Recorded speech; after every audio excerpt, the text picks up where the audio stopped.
मुख्यमंत्री ने स्थानीय निकाय के सभी शिक्षकों व पुस्तकालयाध्यक्षों को ऐच्छिक पदस्थापन या स्थानांतरण की सुविधा प्रदान करे। महोदय, मैं कहना चाहता हूं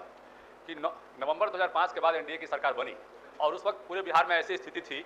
पूरे बिहार में करीब 30 से 40% स्कूलों में शिक्षकों की कमी हो गई थी। जो परमानेंट टीचर्स हमारे बीच में थे उनका रिटायरमेंट के बाद नई बहाली नहीं हुई थी, क्योंकि पुरानी सरकार आरजेडी की सरकार जो थी उन लोगों ने शिक्षकों की बहाली नहीं की, जिसके चलते शिक्षा की हालत यहाँ बहुत खराब हो गई। और आनंद फानंद में एनडीए सरकार ने शिक्षकों की बहाली की और बहाली के बाद जो है एक रास्ता खोला कैसे स्कूल चलाया जाए। और उस वक्त ऐसी स्थिति बनी कि नियोजित शिक्षक उसके बाद हमारे बीच में आए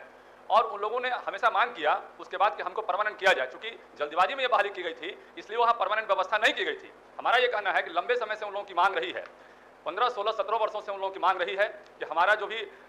नियोजित कर्मी हमको जो मिला है उसको राज्यकर्मी का दर्जा दिया जाए। हम सरकार को धन्यवाद देना चाहेंगे इसके लिए कि सरकार ने उनको विशिष्ट नियमावली के तहत, स्पेशल प्रावधान के तहत एक सक्षमता परीक्षा लिया और उसके बाद जो है आगे की प्रक्रिया जो है चल रही है। मेरा कहना है कि लंबे समय तक 16-17 साल जो शिक्षक एक जगह पढ़ाते रहे हैं उसके बाद उनका बेटा बेटी भी सब बड़ा हो गया और वो भी कहीं ना कहीं अपना पद पे चला गया या कहीं पढ़ रहा है या अपने आप को भी स्टैब्लिश कर लिया। तो एक तरफ बिहार सरकार ने अच्छा काम किया, एनडीए सरकार ने, अब उनके बारे में भी हमको सोचना होगा कि जब इस्टेब्लिशमेंट कॉस्ट में उनका 60 से 70% पैसा खर्चा होता है, आज जो शिक्षकों को वेतन मिलता है उसमें 70% के आसपास हमने देखा है। हम तो करीब 900 स्कूलों में चुनाव के क्रम में गए थे, घूमे थे, तो 70% पैसा उनका इस्टेब्लिशमेंट कॉस्ट में खर्चा हो जाता है। अब यदि उनका स्थानांतरण, चाहे पुस्तकालयाध्यक्ष हैं या अन्य टीचर हैं, उनका स्थानांतरण उनके घर से या उनके जिले से बहुत दूर कर देंगे तो एडिशनल जो है इस्टेब्लिशमेंट कॉस्ट उन पर पड़ेगा और उनको उतना पैसा हम नहीं देते हैं कि वो उसको बियर कर सके जैसे हम परमानेंट टीचर्स को देते थे। हमारा कहना है कि उनका जो है स्थानांतरण जो है उनके ही जिला में, उनके प्रखंड में ही उनके स्कूल छोड़कर कहीं और कर दी जाए, यही मेरा कहना है। विद्यालय अध्यापक के समान स्थानीय निकाय शिक्षकों को बेहतर सेवाशर्त हेतु बिहार विद्यालय विशिष्ट शिक्षक नियमावली 2023 अधिसूचित की गई है। तो इसके बारे में हमें ये कहना है महोदय कि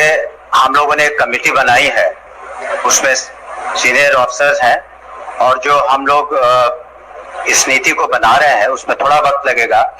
लेकिन ऐसी बात नहीं है कि हम सारे आयामों को नहीं लेंगे। उसमें खास करके हमने कहा है सभी पदाधिकारियों से, वो जब प्रस्ताव आएगा कि जो महिलाएं हैं या ऐसे दिव्यांग शिक्षक हैं या जो शिक्षक कोई गंभीर रोग से ग्रसित है या हस्बैंड एंड वाइफ की टीम शिक्षक हो, तो एक तरफ सरकार ने उन्हें परमानेंट गवर्नमेंट एम्प्लॉयज के रूप में 1,99,000 में करीब 1,85,000 से ज्यादा लोग पास किए हैं पहले वाले परीक्षा में। और तो उनको हम लोग मानवता के आधार पर जितना हो सकेगा हम लोग एडजस्ट करेंगे। ऐसा कोई हम लोग हार्ड एंड फास्ट रूल नहीं बनाएंगे कि बिल्कुल किसी का अगर कैमूर जिला है तो वहां पर उससे उनको उठा करके हम लोग किसी दूर दराज के इलाके में दे देंगे। यहाँ तक कि हमने ये भी कहा है, मैं सदन को बताना चाहूंगा कि जिला के अंदर भी अगर कोई, जैसे कैमूर जिला ले लिया जाए, तो उसके पहाड़ी इलाके में भी जब किसी को आप पदस्थापित करते हैं तो उसका उम्र का भी ख्याल रखा जाए, उसके बीमारी इत्यादि का भी ख्याल रखा जाए। तो कोशिश हमारी यही है कि एक मानवता के साथ हम लोग जो अपनी नीति बना रहे हैं उसमें अधिकांश हम लोग इन सभी चीजों को समाहित करेंगे।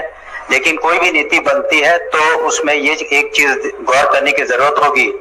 कि अधिकांश लोग उससे लाभान्वित हो, अधिक से अधिक लोग उससे लाभान्वित हो। कुछ लोग फिर भी उससे असंतुष्ट रहेंगे, लेकिन सरकार की और शिक्षा विभाग की, माननीय मुख्यमंत्री जी की बिल्कुल स्पष्ट हमारी नियत है